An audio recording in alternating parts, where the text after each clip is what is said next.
All right, as we'll let people keep trickling in, ask your questions as you have them, but we'll get started in just a minute. We have two features that I want you to use as we go through this webinar, a chat feature and a question and answer feature. The chat feature is what I'm going to talk about now. If you are just coming in, love to hear what is your favorite post-ride or post-workout meal, whether it be donuts or a chicken parm. Let us know what your favorite post-ride or post-workout meal is. We're going to be using the question and answer feature, so don't be afraid to ask your questions. You'll notice that you can also upvote questions as they come. If you have that same question, please go ahead and give it a little thumbs up so we know that many of you have the same question and we can make sure to answer it appropriately.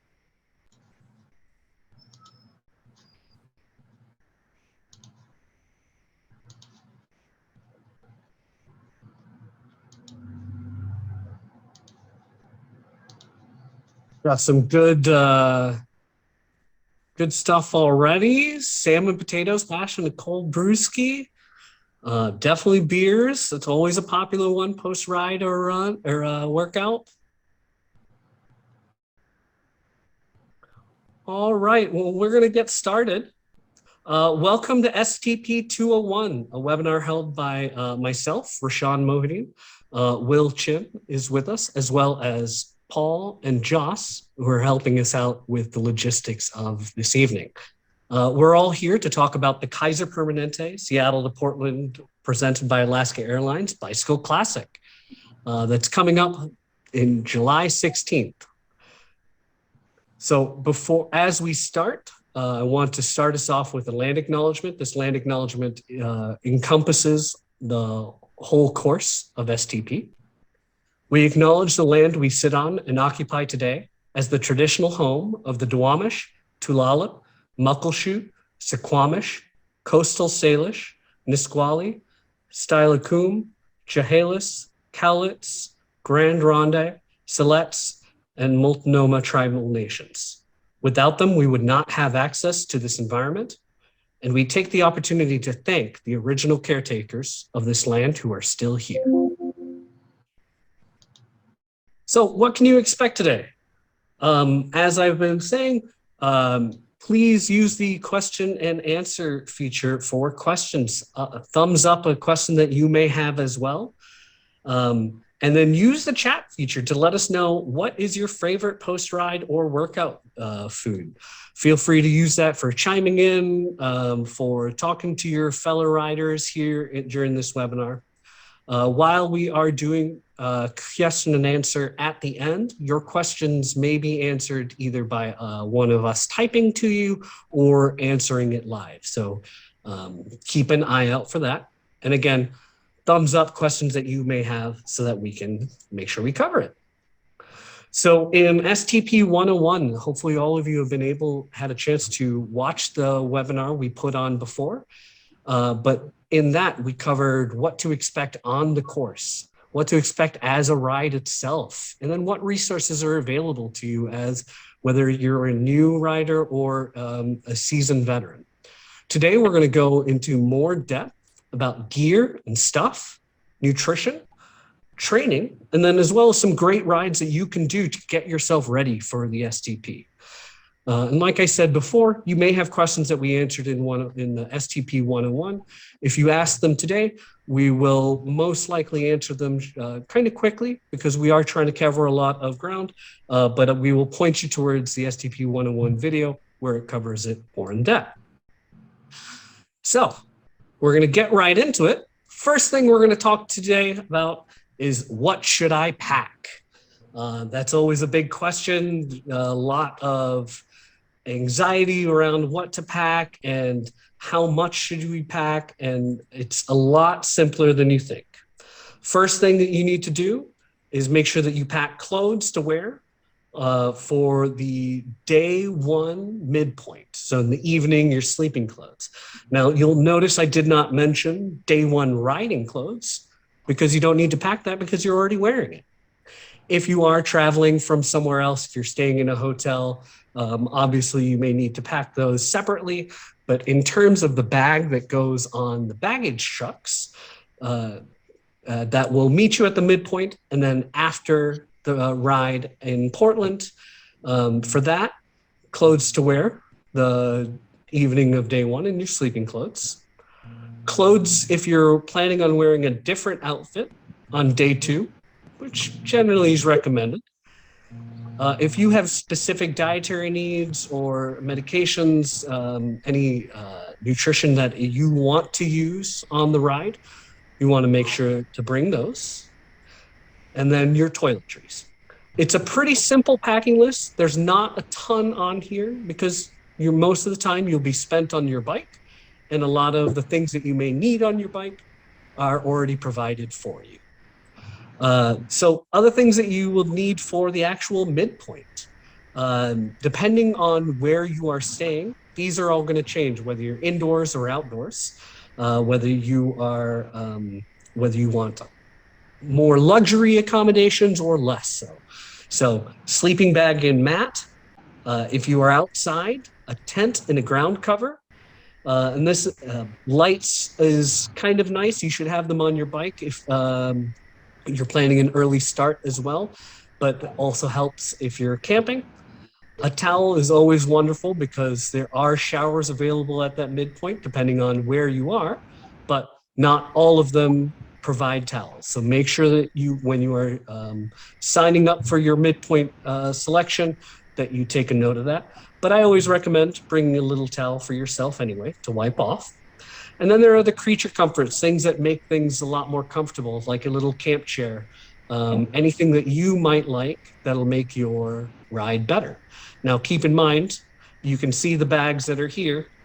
If you're thinking of bringing a checked luggage suitcase, you're probably overpacking. Most of the stuff here should fit into a backpack, carry-on bag, that kind of thing. But if you do require more things, that is available for you and you have that ability. Things you don't need: lock. You can bring a lock if you want, but that is a heavy accessory to bring that you most likely will not be using because you'll either be on your bike or next to your bike pretty much the whole time. And there are a lot of other bikes out there that we are all kind of keeping track of. So safety for your bike is not too big of an issue. So when it comes to bikes, oh, yes, please. Just for those who hadn't seen the 101 yet, there are bike corrals at most of the overnight locations. And so that from a security standpoint, you'll have those. And from an overnight gear, think about the fact that your feet will be in your bike shoes all day long. So something loose like slippers or flip-flops are very appreciated for your feet anyway. And from a towel standpoint, if you haven't thought about anything like a camping towel, you might want to go check those out. The camping towels are quick dry, so that makes a difference as well. And Will kind of brought it up, but another great thing, if you're after a long day of riding, maybe you want some sort of compression sleeves for your calves, or there are certain things that you do for recovery. Remember that those should go with you to make sure that you have a great day two of riding as well. So what bike is best? They're all good bikes. As long as you have a bike that you are riding that is comfortable and semi-fit to you, that is the right bike for you. There are many different types of bikes. You can see, on the screen here, we've got a recumbent, we've got a road bike, we've got kids bikes, we've got folding bikes, hybrids, we've got bikes with and without kids. All are acceptable, all work really well. And again, it's going to be dependent on what your needs are, what you already own, and what you like to ride. So it can be a road bike, which are designed to have a little skinnier tires, few more hand positions. A mountain bike, a little bit more aggressive knobs on the tires, bigger wheels, a lot of times suspension, be a recumbent or a hand cycle, something that where you're kind of sitting back, or just a hybrid or any, bike that you have. The big things are, does it fit you? Is it comfortable? And is it safe? So a safe bike is always the best bike to ride. If you have not had your bike taken to a mechanic recently, that's always a good idea. Find a mechanic that works well with you, that you like, that knows you and your bike, and they can go over what's going on with the bike, what can be taken care of right away, and what you should wait on. As you are training throughout this season, know that there are certain things on a bike that just kind of get worn out. So tires can get worn out. You can wear out a chain. Handlebar grips, another thing. As you ride more, they kind of wear. So this is why having a mechanic or someone to go to is always really important. It'll help you ride safely for longer. Carrying basic tools. I recommend this for every rider. You can put them in a saddlebag underneath your saddle. You can put them on the frame. There's many different places to carry, but the general little basic tools that I always recommend, if you see here on the screen moving left to right, there's a little pump to fill up a tire, a new tube. This is going to be a CO2 inflator and a CO2 cartridge, which kind of takes the place of that pump, a multi-tool, and tire levers. Now, it's very easy to learn how to use all of these. It's on YouTube. We've got YouTube videos learning how to do these, but you should always carry them. I have helped many a person change a flat tire, but a lot of times it's after I've changed a flat myself. So it's nice to be able to use the correct equipment for the correct bike. And we had a question pop up, and I'm just going to address that because it's very pertinent. Bike shops near Seattle will book up the closer you get to STP. You are clearly all wonderful people who are taking this seriously and planning ahead of time. So you know that you're going to be visiting your bike shop or mechanic well before the day of the ride. So I know I can trust on all of these. And then another thing that was brought up in the chat is that many of these bikes can be made better for what you're doing. Since we are riding on the road, if you have a mountain bike, switching to a skinnier, smoother tire will allow less rolling resistance so you can ride smoother and a little faster as well. We talked about basic maintenance. Basic maintenance is really simple to do once you've learned it.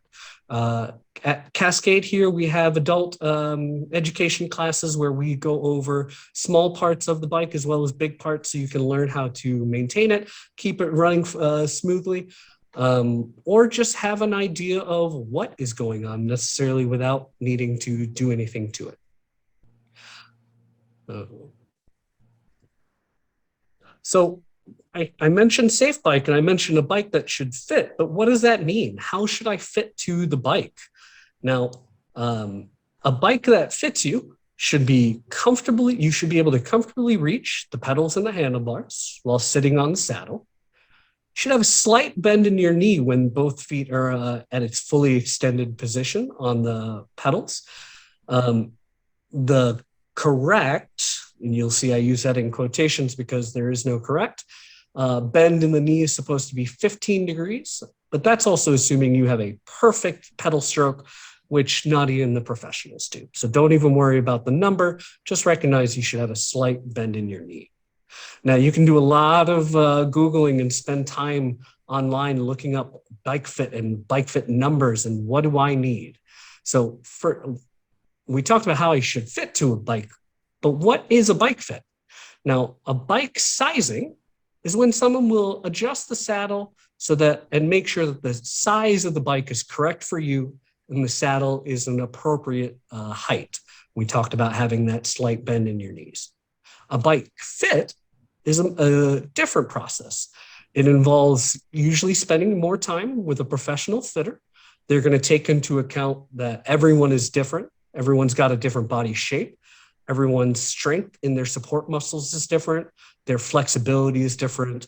their center of gravity, as well as where they actually generate most of their power from. So bike fitting takes all of those in factors and puts you on a bike so that you can ride efficiently, comfortable, and so that you are generating the most power for while you're riding. The other question that we get often is, do I need fancy pedals? Pedals, there's 3 major types of pedals. Flat pedals, which most of us know. Clipless pedals, which are the fancy kind of pedals that most people think of, where the shoe integrates with the pedal. And then clip-in or clipped pedals, which is basically just a strap over the pedal. Any of these are okay. Whatever you decide, do it now and practice with it, because it does take some practice getting used to new pedals. Clipless pedals, the ones where you have a shoe that integrates to the pedal, come in 2 different styles, mountain and road, and the shoes then come in the according mountain and road. If you've ever taken a spin class, you're familiar with those. Those are usually mountain pedals. Or if you're familiar with Peloton bikes, Pelotons usually use road pedals and cleats. Now, we're not going to go more into this because there are so many different types and they all have different pluses and minuses and different benefits for different people. But what I would recommend is go to a bike shop, have them fit you for shoes and talk to you about what the different pedals do, and talk to them about what your needs are so you can figure out what is the best. Now, Rishan, I'll throw in an opinion here, if you don't mind. We have just talked about road versus mountain, but if you are a recreational rider and you're not necessarily thinking of speed or that sort, you might consider mountain type shoes because it allows you to walk better. And if you're a recreation rider and you just want to go out, walking into a 7-Eleven and, walking around as you ride, that's something to consider. And as Rishan mentioned, at least talk to your bike shop about that consideration. They want to make sure they steer you into the right type of shoe. And to that point, Will brought up that you can walk around on those mountain bike shoes. A lot of mountain bike pedals are also what's called a flip-flop pedal. So one side will be completely flat, and then when you flip it to the other side, you would clip in with your cycling shoe. So if you're not 100% comfortable with clipping in all the time, you have that ability to use a pedal that can do both. What saddle is best? Just like bike fitting, if you are doing the bike fit, they should take into account your pedal, shoes, and saddle, as well as your handlebars. But what saddle is best is even more dependent on you. There are so many different types of saddles. It was mentioned in the questions, but there are places, bike shops and bike fitters that'll measure your sit bones. They have tester saddles. You can try out a whole bunch. They differ from how much flex the plate has to the actual rails, whether it's got a cutout, how wide it is, how much cushion it has, the shape of the nose up front. If you're unsure of where to start with all of this, but you don't like your saddle, first thing I would suggest is making sure that you take a look at your saddle on your bike first. Is it level? Usually a lot of times the discomfort comes from the saddle being nose up a little bit or nose down. So making sure that it's level. Making little adjustments to your saddle makes a big difference. So if you don't want to, if you want to do it yourself and don't necessarily want to spend the time to find out your exact bike fit numbers, you can make small adjustments and ride your bike and see what feels good and what feels better for you. Now, when you go into your bike shop, and this is one of the reasons why I always recommend finding a shop that you like and that you trust the people and that it just has a good vibe for you, because almost everything in a bike shop is fun. Everything for sale is designed to make your ride faster, easier, or more comfortable. Some of them will overlap. But like things that would make you faster is fancier wheels that run, spin smoother, an aerodynamic helmet, a bike fit. A bike fit will make you faster, but it'll also make you more comfortable and make it easier to ride. More comfortable things like that are saddles, clothes, handlebar tape. Things that are easier or make the riding easier are going to be accessories, clothes, gearing, pedals, things like that. Again, I highly recommend go to your local bike shop, talk to them, spend some time. I wouldn't always suggest buying things right off the bat, but talk to a professional so they can kind of point you in a good direction of what you should be looking at. So what about the clothes? You know, we mentioned pedals, we mentioned saddle, we've been talking about the bike. What about the gear that goes on you? So first off, please wear clothes, kind of a requirement at an STP. But the big thing is for comfort is cycling shorts, bibs, or liners. Now you can see in this picture, our first rider there, she's wearing a cycling jersey. She's got biking shoes, but she's not actually clipped in. The person behind them is wearing just a tank top shirt, and the person behind them is wearing a short sleeve shirt. All of these are okay. Ride in whatever you feel comfortable in. And I'm going to preface that is with it should not be cotton because you won't be comfortable in that for very long. Cycling all clothing is all designed to be quick dry to get that moisture away from you as quickly as possible. It's generally designed to be a little bit more form fitting so that reduces chafing and it reduces wind resistance. A lot of them, especially the summer jerseys, are designed not only to quick dry, but also to cool you as you move through the air. And then they're also designed for storage. You'll have pockets that hug your back so that anything you put in there is going to stay there. So that's cycling jersey. Cycling shorts, bibs, or liners all amount to the same thing. They're things you put on the bottom. Bibs are going to have the straps that come over the top, and a liner is something you would wear under a set of shorts. Now, you don't wear underwear underneath shorts, bibs, or liners, and it's up to you, but shorts, bibs, or liners are all going to have a pad in them. That pad is going to be under your butt and then kind of moves forward through the gusset, and that allows you to move around on the bike and be comfortable.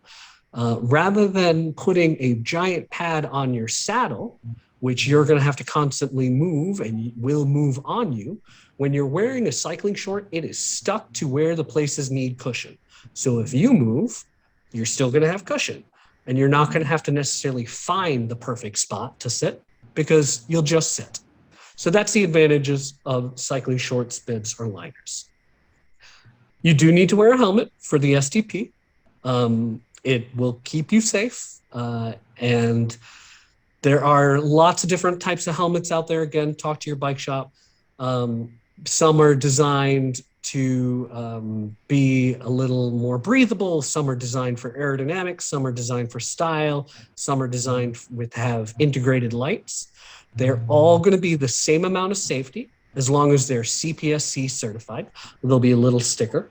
As long as you're buying it from a proper bike shop or a proper store that sells appropriate stuff, it'll be CPSC certified. It should be within 5 years of age. So if you have a helmet that's been sitting around for 10, 15 years, that unfortunately is a fancy hat because the materials that helmet's made of will degrade over time. And when it takes an impact, rather than acting as a crumple zone like a new and proper helmet will, it'll just kind of disintegrate and not do anything for your head. So please make sure you have a safe helmet that is appropriate for you. Cycling cap is not something that everyone needs or is must have, but as a long-haired person, I really like being able to not have my hair caught up into my helmet. It'll also keep you a little bit more cooler, a little bit, you'll have a little bit more sun protection over your eyes, as well as it'll catch sweat as you're riding. And the last couple things are sunglasses, because you will be out on the road a long time. and socks and shoes. We mentioned socks and shoes. Socks can be any sock that you feel comfortable in. A cycling sock tends to be a lot thinner because you're not actually having as much impact, and it's really about moisture management. But whatever sock feels good for you.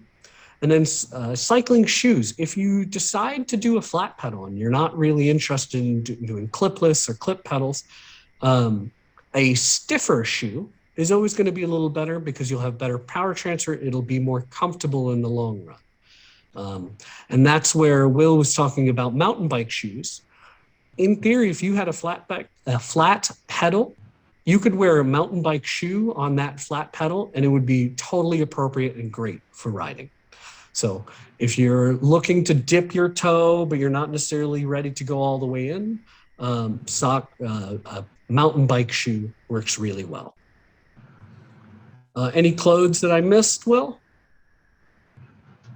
No, that point about the shoes, definitely. If you don't know what a bike shoe is, it's got a steel shank in the sole that doesn't allow it to flex. So all your energy is going into the pedal, and so you're transferring all the energy. So that's why Rishan was mentioning that even just a stiffer shoe on a flat pedal will make a huge difference, especially over 200 miles. Great, thanks, Will. All right, so we've talked about gear. Now we're going to start talking about eating. Eating on a big ride like this, you want to kind of treat it as a rolling buffet. If you are only stopping at the rest stops to eat and drink, you're probably getting dehydrated and then trying to catch up and then running out of fuel and then trying to catch up. So eating and drinking a little bit as you're riding is really important. Now, there are tons of rest stops that we have. We have a couple major ones on each day and a few minor ones or more minor ones on each day. At the major ones, the food is free. We'll have gluten-free options, dairy-free options, and vegan options. We will have water as well as sports nutrition. As of right now, the plan is to have noon in the water, or rather available for riders of STP, but that may change. So keep it, if you are trying to know about that, keep an eye out on the website because like I said, that may change this year. When we're talking about training with food, remember that we should be eating as you're rolling. Now, this means that you most likely have to take your hand off the handlebars while you're riding to eat, and that's not the easiest thing for everyone. So that's something that you can and should practice now. Being able to control your bike with one hand, the couple tips that I have for that is make sure that you are still at a rolling speed. You have space around you, both left, right, but also behind and in front of you. And bring your pedals even with itself, and you can kind of pinch your knees towards the top tube, which is the top bar of the bike. The reason for this is it not only brings in your center of gravity, but it almost feels like you have something to grip onto with your core as you are riding. So training to eat while you're riding is a really useful thing to make this ride easier. Talking about food that you would be eating before and after the ride. Sorry, Will, am I still sharing? Yes, I still see it. Okay. So you want to practice eating both before and after the ride. You want to practice what you're eating before and after the ride. You will probably hear many a story about how someone had GI issues. Sorry, now it happened. You will hear many a story about people that have basically just had a bad run-in with the porta potty, before or after because they tried something new. So know what breakfast is good for you. Know what you like afterwards. We talked about it in the opening. A lot of people like to do beer afterwards. And if that sets well with your stomach, that's wonderful. Energy drinks are great, but remember that if you are doing an energy drink, that it is a somewhat sports nutrition focused, and that you are also drinking water. It's very easy to get stuck into the sugary drinks realm and not really think about what you are consuming. So in terms of food, I often talk to it about candy versus sports nutrition versus traditional food we eat. When you're doing such a big ride like this, all of them will work. I've heard many stories of people just doing Pop-Tarts, or people doing PB&Js, or the Goo Nutrition, Cliff Shots, things like that. Whatever you decide will be wonderful, but make sure you figure out what works for you and what you like to do, because there are a lot of flavors out there that not everyone likes. And then when we talk about nutrition, a lot of people think I rode 100 miles today. That means I burned 10,000 calories. That's just a guess. That means I need to eat 10,000 calories. Please do not treat your ride like that. When you are riding and we're eating at this rolling buffet, you are not replenishing all the stuff that you've taken off. You are putting back into your body what your body can actually reabsorb. So we'll go into a little bit more of that, but I'm going to have Joss step in real quick. Looks like she may have a question. They may have a question. Can you hear me? Yep. Yeah. You are sharing your full screen, so you're currently blocking off part of the PowerPoint presentation. So there we go. Wonderful. Thanks. Thank you, Joss. And this is why I have a team, because I don't get everything right. Some basic guidelines. We talked about you are not replenishing your what you've lost. You're actually just trying to work on what you reabsorbing or putting in your body what your body can reabsorb. There are 3 categories, and these numbers that I have up on the screen will change based off of who you are, what time of year, time of day it is, and then how you are feeling. So the general idea is you should be putting in 16 to 24 ounces of water inside you an hour.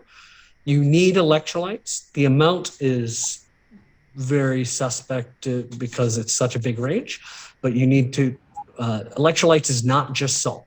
It is salt, magnesium, potassium, and calcium. And then in terms of calories, this is another big one. Your body can, while it's exercising, can really only absorb, depending on who you are, about 100 to 500 an hour calories.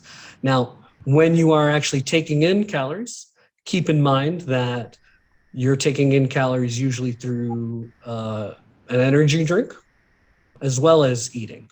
So you can balance how you get those calories, but figure out what works for you, because everyone is going to be different. And that 16 to 24 ounce is equivalent to a small water bottle or a tall water bottle. And many of you are able to carry 2 water bottles. And if you currently aren't able to bring your bike in, they'll show you options of being able to carry 2, because you would want electrolyte replacements in 1 bottle and clear water in the other if you can. All right, we are going to move on to hills, because there will be some. There are 4 major hills that we talk about during STP. When you look at STP as a whole, it's 206 miles with 5,000 feet of climbing. So when you take it the whole route, it's really not that bad. There are the 4 hills. Puyallup Hill being one that is well known, comes in around mile 45. It's about 1.25 miles at almost 7-degree max. Napavine Hill, little shorter but a little steeper. Vader Hill, which is shorter and less steep, but doesn't necessarily feel that way. And then the Lewis and Clark Bridge, which comes near not the end, but near the second day of the course. And you'll be riding across with a big group of people. That last hill there is, you will be riding across with a lot of people, so there will be a much bigger adrenaline rush. You'll be carried along, but because it is a bigger bridge, we stop and corral everyone and then take them across the bridge in big groups for safety reasons. So you're not necessarily going to have the same rolling momentum that you would in the other hills. So keep that in mind. Now, just because I've mentioned the 4 hills specifically does not mean we don't have others. So there are lots of fun little rollers as you go. And we're only bringing up the hills just so you hopefully get out and practice hills. And in the 101 class, we do talk about some training routes that are good at mimicking some of the hills, and one being the Lake Washington Loop. As part of the Lake Washington Loop, there's the Juanita Drive climb from Juanita northwards, and with a nice shoulder and some twists and turns on the way up. And also to get you to think about not just the training aspect, but how to ride hills. Actually, I think that's the next point that you're going to get into, Rishan. Sorry about that. You're quite all right. I'm having some troubles pulling it up, so don't even apologize. Yeah, so I'll go ahead and kind of talk about some of that then. Is, especially if you are practicing or training for STP on a spin bike, you really need to get out on the road and learn how to move that bike around. So, there's a swing back and forth, but also as you climb hills, you're going to want to get out of the saddle at times. That also, beyond climbing hills, you sometimes want to do that just to rest your backside a little bit. And how to do that is, on the downstroke of your pedal stroke, that's when you want to lift yourself up so that you don't lose your momentum, especially if someone is following you. You don't want to suddenly just coast, especially if they're not expecting that. Will, are you seeing the slideshow? It is a black screen right now, and now it's gone again. Okay. Yay. Sorry, everyone, for the... So practice spinning up a hill.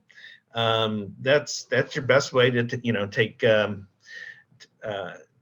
guess, take some of that pressure off your knees and such.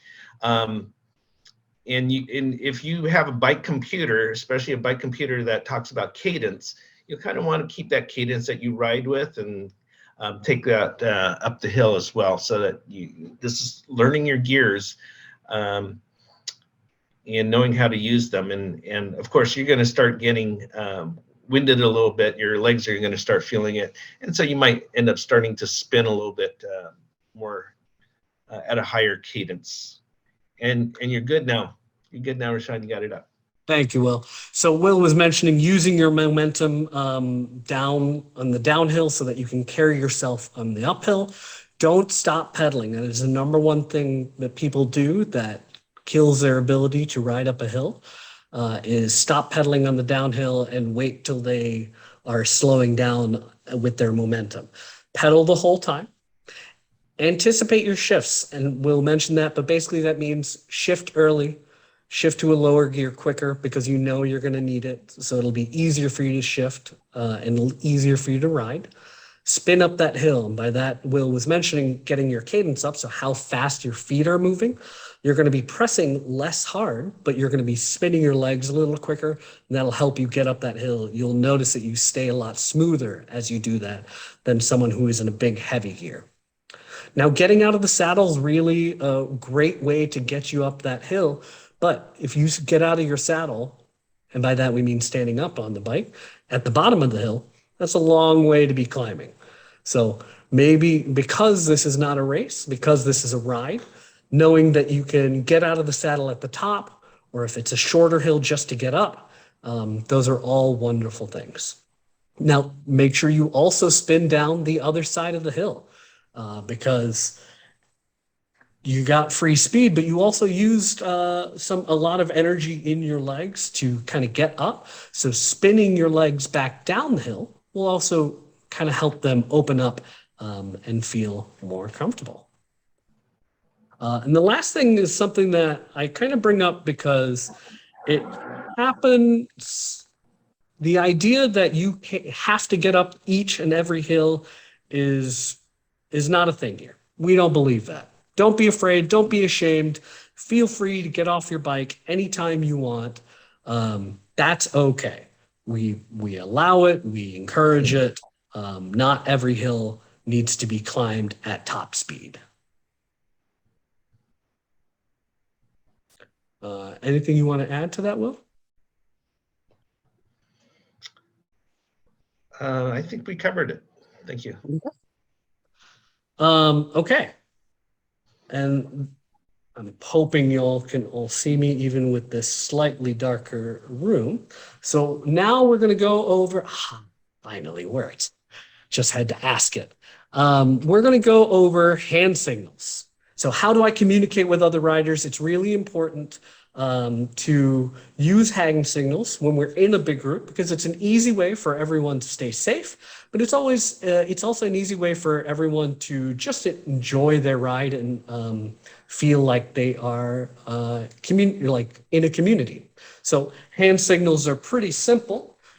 Generally speaking, your cars are on your left, and so I don't know if this is reversed in the video, but you will usually want to be using your left hand to signal. So signals are left, you will literally just put your hand out left. If you're using your right hand, you can go that way. If you're turning right, it's going to be like this. If you are stopping, you're going to be going, or slowing, you're going to be going like this. Another one for slowing is basically pushing down to the ground, but it's a little less common. Pointing out potholes is another really big one. So you literally would point as you ride by it on the ground. You'll see people in front of you do it, so you will do it so the people behind you can see potholes and things that go on. And then another good one is rough surface. You put your hand out and wave it back and forth like this, so the person behind you knows that they are coming up to rough surface. Now, it's always a good idea to any of these to use your voice as well. If you're signaling a left turn, say left turn, pothole. The big ones also that it's better to use your voice because there isn't really good hand signal for it is indicating about cars. Car up means that there's a car ahead of you coming towards you. Car back means there's a car behind us coming forward. I am a personal believer that every bike should have a bell. All of my bikes have bells. And so bell is also a great way to communicate with other riders about different things happening. Now, why do I need to communicate with other riders? Well, we are riding in a group of about 8,000, right? You aren't going to be riding in a group of 8,000 specifically around you. That's the whole ride. But you'll probably have maybe up to 100 people that you'll see that you'll be riding around at different times. So communicating is really important because we will have more people around us, but a lot of people will also use drafting techniques or form a pace line. Now, drafting is when you ride behind someone pretty close so that their air bubble gets you as well, and so that you have a lot less effort to push through or a lot less wind resistance to push through as you're cycling. So that front cyclist is doing a little bit more work, whereas the cyclists behind them are doing a lot less. So that is the reason for drafting. And a pace line is a group of people drafting. If you decide to go off first thing in the morning for STP on day one, and you decide like, we're going to go pretty fast and I want to like go after it, you will notice quite a few pace lines. If you're less interested in that, you want a little bit more space, that's okay as well. I recommend just starting a little later. Drafting and pace lines are for anybody. If you want to get into it and you want to use that advantage of aerodynamics, it's wonderful. The thing I would say is it's important to stay safe and it's important to practice. So how to stay safe is one, we talked about communicating. We want you to really only concentrate on the riders in front of you. You need to stay a safe distance. You need to be paying attention to them as you're riding behind them. And you don't want to be excessively braking. A more predictable rider is a safer rider. You'll hear me say that again as we talk about other points. Now, we talked about pace lines having one person at the front doing most of the work. That person is doing what they are called pulling. If this is your first time, you do not need to pull. Riders will take turns kind of cycling through that front position. But again, if that's not your first time, you don't feel like you need to pull. But if you plan on doing this, practice with friends, practice in a group ride, practice with people that you trust, trying to just getting slightly closer to their wheel as you're riding with them. When you are doing this, please make sure that everyone knows that you're doing this and that you don't just sneak up on someone. Some pace lines, and it's slightly informal, will be more of a drop format and some will be non-drop, meaning if you can't keep up at the end, you'll be dropped off, or if you call out, hey, I dropped off, it'll be a non-drop ride and they'll slow down so you can jump back on. But again, if that's something you're interested in doing, please make sure that you practice it. Some basic riding etiquette. Ride on your right, pass on your left. Be deliberate and easy to predict because an easily predictable rider is a safe rider. Don't stop at the top of hills before or after turns or in the middle of the course. Seems like it'd be pretty obvious advice, but if you take a look at the below picture, it's not always. And so if you are riding, make sure that you are being safe and there's space for everyone. If you come across an instance like this, you can see the two riders in blue and teal came away from the sidewalk a little bit more to make sure that there was space. General good rider etiquette is that if you see someone stopped by themselves, ask if they need anything. Also, if you are a rider that has a need, don't be afraid to ask for help. We mentioned about in the bike tool portion, but riders in general are a friendly bunch. And if you need help and they have the ability, they will stop and help. And ride your own bike. By that, I specifically mean not just physically riding your own bike, but recognizing that every person on the ride is going to be in a different place than you. Some people want to go fast. Some people want to go slow. Some people want to jump ahead, stop at every stop. Ultimately, all of that doesn't matter. It's what you want and what your needs are. So just make sure that you ride your bike and not someone else's to make sure that you have a good and safe day. Anything you would like to add to the etiquette, Will? Yeah, so I think the last two things from pace line to riding etiquette is all about communication. And, and Rishan did mention, letting people know that you are drafting them so that, bike jargon, someone might yell on your wheel, but basically you can say anything like I'm here or, I'm drafting or something. And people will have either trained together, and you'll see those, groups that are obvious. They're either in the same riding kit. They might be a team, or they're just friends riding together. But there's going to be a lot of solos or other riders who suddenly might want to tag on with you or other people just because you guys are riding the same pace. And it's even more important for those riders who have not worked together to make sure that they're communicating with each other on that. And as far as the passing on your left, one thing about STP to recognize is, again, you've got 7,999 other riders out there with you. And sometimes if a group starts to pass on your left and they call out on your left, someone might say, you know, 2 on your left, but those guys actually didn't realize that there were other people who tagged on with them in a pace line, and suddenly there's like 6. So whatever you're hearing from others as well, make sure you are aware, looking off to your left, or I think we're going to talk about mirrors later as well. You know, use a mirror, make sure that you know what's coming up behind you, whether it's a car or a group of riders. And actually, Will, that is something I didn't bring up, but a mirror is a great, when we're talking about everything in a bike shop has made it designed to make you riding easier, faster, or more comfortable. That is going to be both an easier and more comfortable because you're going to be more familiar with what's around you. So a mirror, whether it's on your glasses, off the helmet, or on the bike itself, is a great way to have that spatial awareness. So this is a big one that a lot of people have asked about, is how do I train? It's easier than you think. The main thing to do is ride your bike. Some specifics, obviously, are going to be find a posse.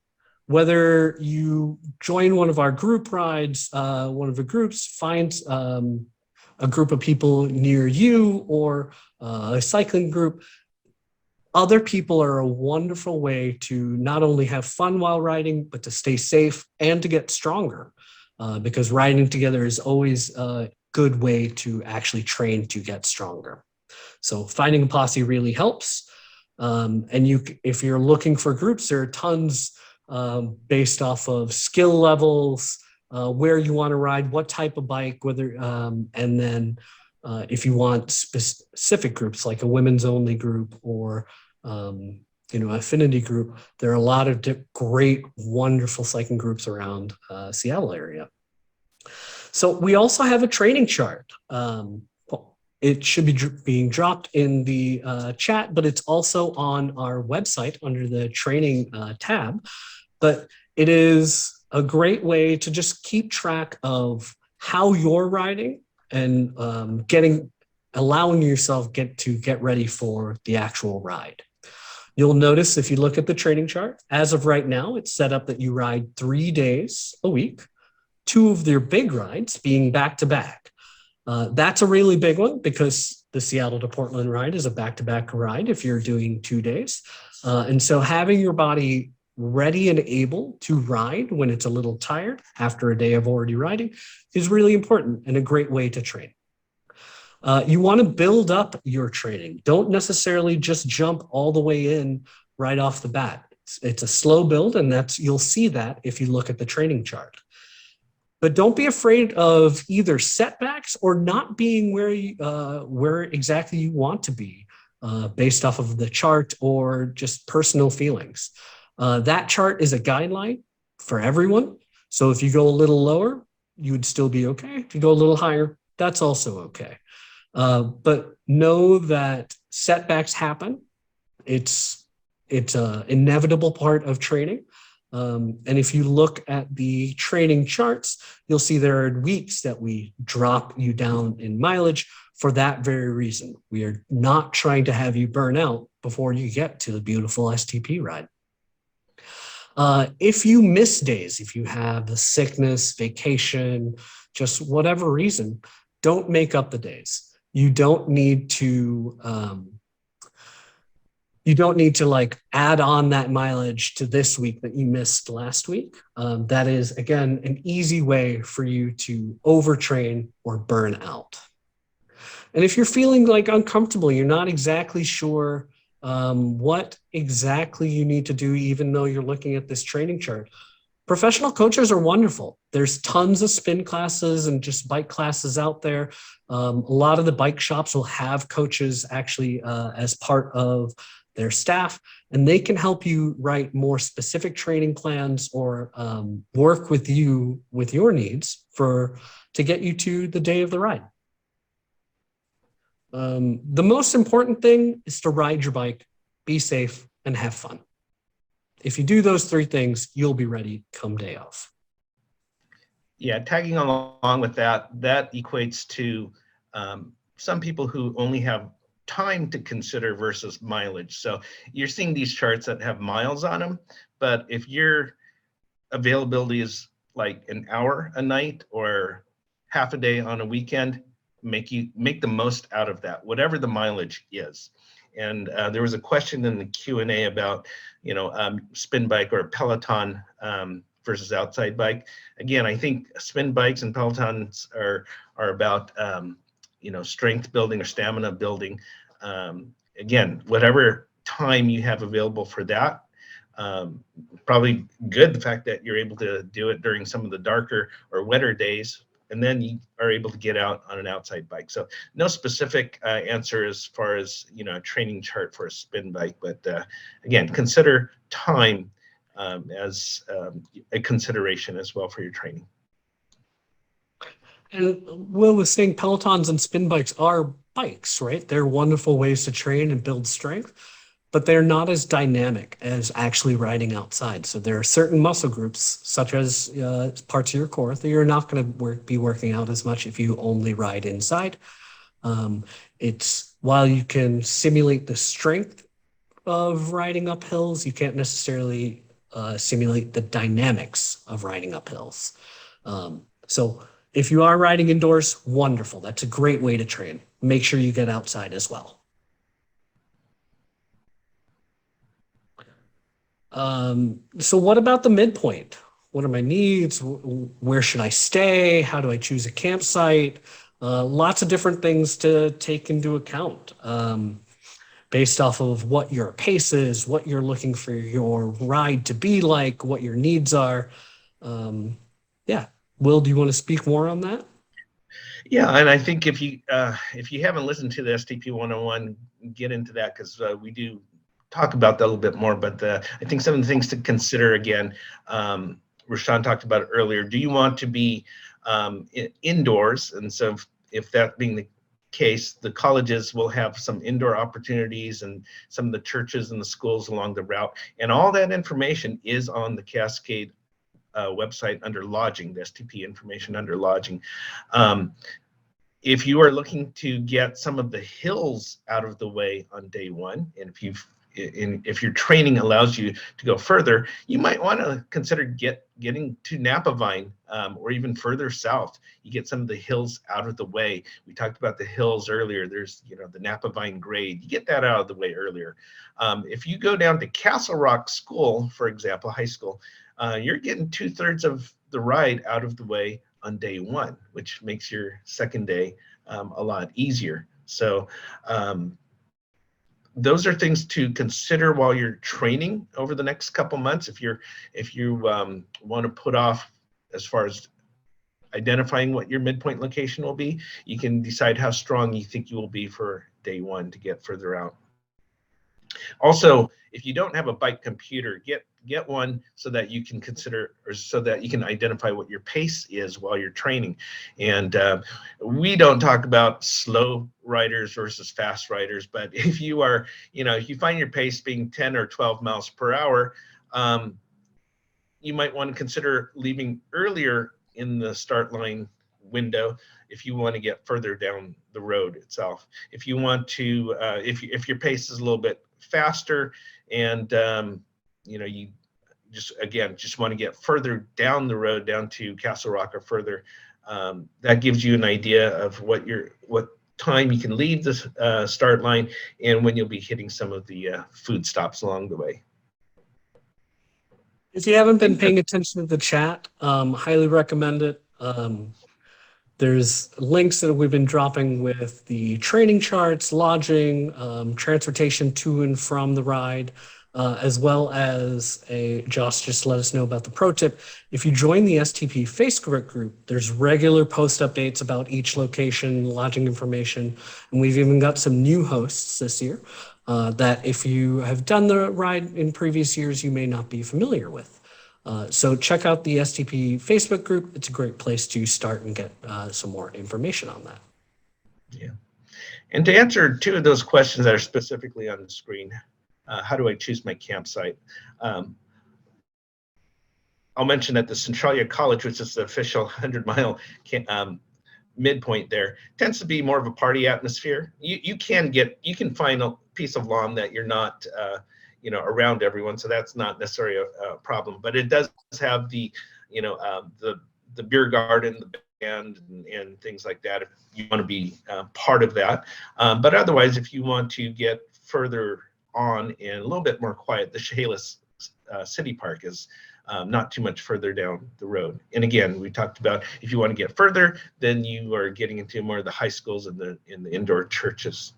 And when do you need to decide? Well, some of those, I believe there's some deadlines for the Chamber of Commerce, but the other thing to note that the outdoor camping at Centralia and Chehalis is free, and you do not need to register for those. So if you are a procrastinator and you end up Friday night right before STP saying, what do I do? Just know that you can throw your gear, your tent and sleeping bag, into the Centralia or the Chehalis truck, and that would be the very last. Well, actually, the morning of the start line is the very last minute you need to decide, and your gear will get there. So if you need anything else, though, I believe look at the deadlines on the website. Last couple things that we're gonna cover is basically some rides that you can do that work well in the training for the ride for STP. First one is coming up April 24th. You have an option of a 26 or 63 mile if you want to go big early, and it's the ride for Major Taylor. Major Taylor project is one of the big projects that we do here at Cascade Bicycle Club. It's a year-round youth leadership cycling program focused on introducing youth adults from underserved communities to recreational cycling and creating an inclusive culture of bicycling that will continue to future generations. 80% of your registration fee will go directly to help the Major Taylor project. So not only is it a great way to train for STP, but it's also a great way to do some good in your community. We've also got Gig Harbor Light. Gig Harbor is it's a tour that we do, and it's a light tour. It's 3 back-to-back days, 2 days of 50 to 60 miles, last day about 30 miles, camping options and hotel options in Gig Harbor, so you can test out your gear. It's also small enough to meet other riders at the social hours. There's a lot of kind of fun things planned around the tour. So you'll see the same people at the end of each day, and you'll probably meet other people who have either done the STP or are planning on doing it with you. And then the last big one that we talk about a lot is Flying Wheels. It's a century ride as well as a 50 mile or 70 mile. It's 6 weeks before the big day of STPs, and with the hills and nutrition, it's a great way to simulate what your day of STP riding or 2 days of STP riding will be. So if you're planning on doing the 1 day riding, accomplishing the 100-mile day at Flying Wheels is a really good litmus test. Or if you're doing the 2 day riding, doing the 50 or 70 mile is a really good way to train and get ready. So the last few things, if you before we get into more of the questions and answers, but if you haven't, register for STP before it sells out. If you don't have a bike, get one. And if you have a bike, make sure it's safe and looked at by a mechanic. Look at different group rides that are around you. The best way to ride bikes is with other people. Sign up for other rides and ride your bike. And with that, we're going to move on to some of the questions and answers that we have, or questions that we have. So if you do have any questions that we haven't been able to answer yet, please put them in the chat now, but we'll cover the last few.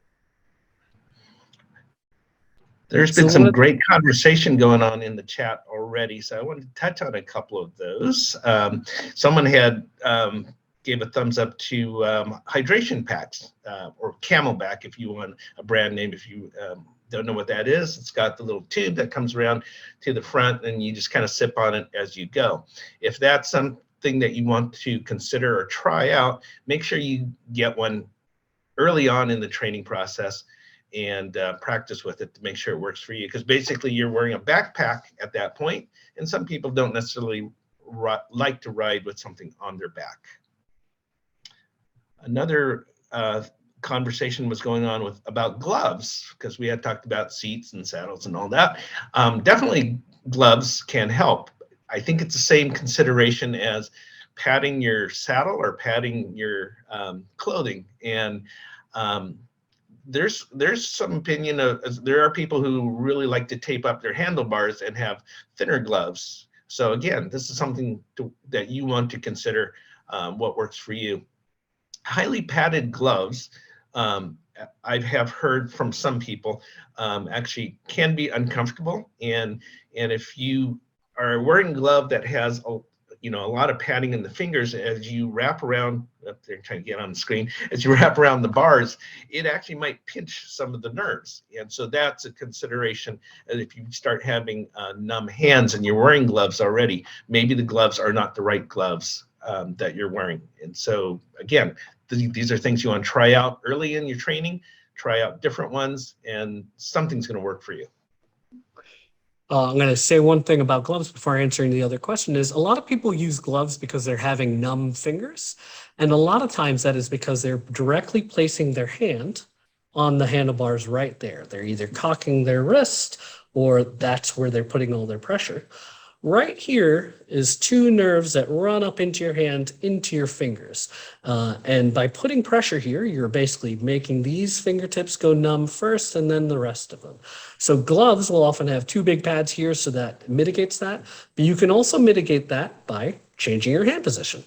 That's where bike sizing and bike fitting comes into play as well. So go into a bike shop that is knowledgeable on both gloves and hand positioning will be really helpful. But the question I was going to answer is it important to attempt a century ride before STP? It's not important as in it's a necessity.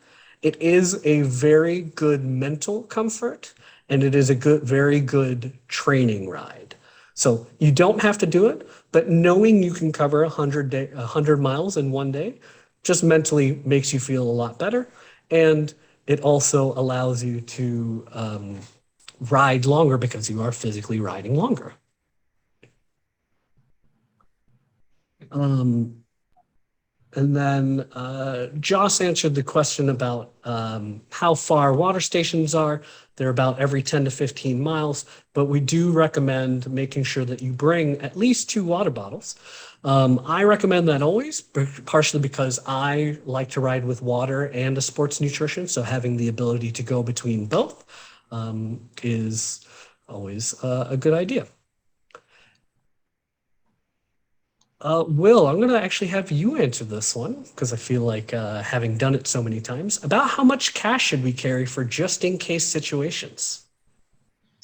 So there are many stops along the way that are supported or put on by charity organizations along the way. And so whether they're scouts or Kiwanis or other groups there, and those stops take cash. So as opposed to the free food stops. So you might want to bring some cash for those and lemonade stands and others. So how much? I would say, I'm just throwing a number out there, $50. I mean, you're not buying a meal there. You are supplementing your ride, the foods that you get on the ride. So you're not necessarily needing to bring a lot of cash. But also note that on the mechanics at some of these sites there, the inner tubes, typically if you have a flat, they're free, they're going to give it to you. But if you need any major work, they will take credit cards, so don't worry about that. And some of our mini stops are trying to set up ability to accept credit cards as well. Okay. But expecting to use cash is probably the better idea.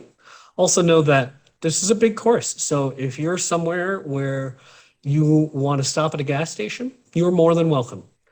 There's always water and food at gas stations and things like that. So the amount of cash is, like Will said, you can do $50 is a good mid-level. I'm spending money at mini stops. I'm buying things, but I'm not necessarily buying everything, and I've got enough for just in case. But you don't necessarily need all of that. And then another question that we had, Will, is are supporters allowed to camp at the sites with the riders? Well, I'll go ahead and say at the free campsites, Centralia College and Chehalis, there is ample lawn space that people can camp. So if your supporters are driving, and again, there's a whole separate issue about having support drivers on the route, but if they are going to meet you at these locations, have them meet at a location that they're not necessarily interfering with some of the your fellow riders. So there's ample lawn area, but kind of camp away. That's my suggestion. And that brings us to something that we talked about a bit in the 101 session. If you do need support drivers or support team, there is some resources on our website that will give a better route for your support drivers and some different stops. And the reason being is we don't really want as support drivers on the course. We have a ton of support in terms of first aid, medical, mechanics, and just rider support that once we start throwing more cars on the road, it starts to get more dangerous for the cyclists. And so we want to make sure that all our riders are safe. So that includes our stops, because our stops obviously get very busy with bikes. So we want to make sure that we're not having additional cars come in and out of that spot.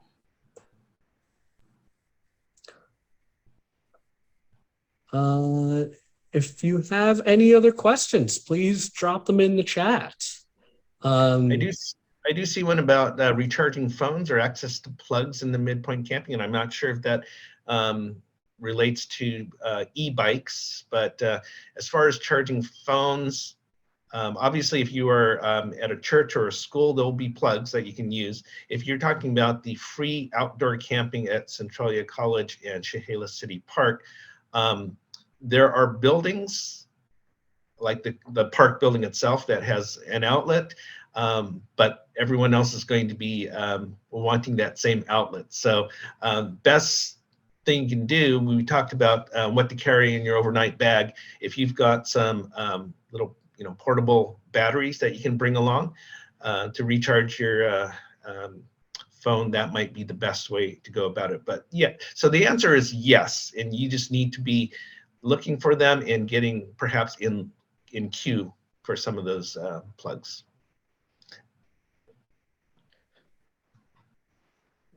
Well, I think that is all the questions we've had. I'm just going to recap a couple things.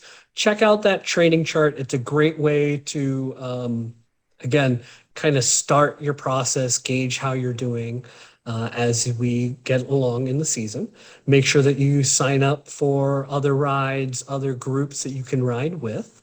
Join the STP Facebook group. It's also a great way to find other people who you can ride with. And you all should have my contact information. So if there's anything that I can help you with, please reach out to us. And we look forward to seeing you all on July 16th at the STP start line. Special thanks, Will, for joining me as a host of this session, as well as to Joss and Paul for helping us with logistics today, and Amy and Wendy, who have been helping us throughout. Thank you again for everyone that showed up today. And we, again, look forward to seeing you riding bikes.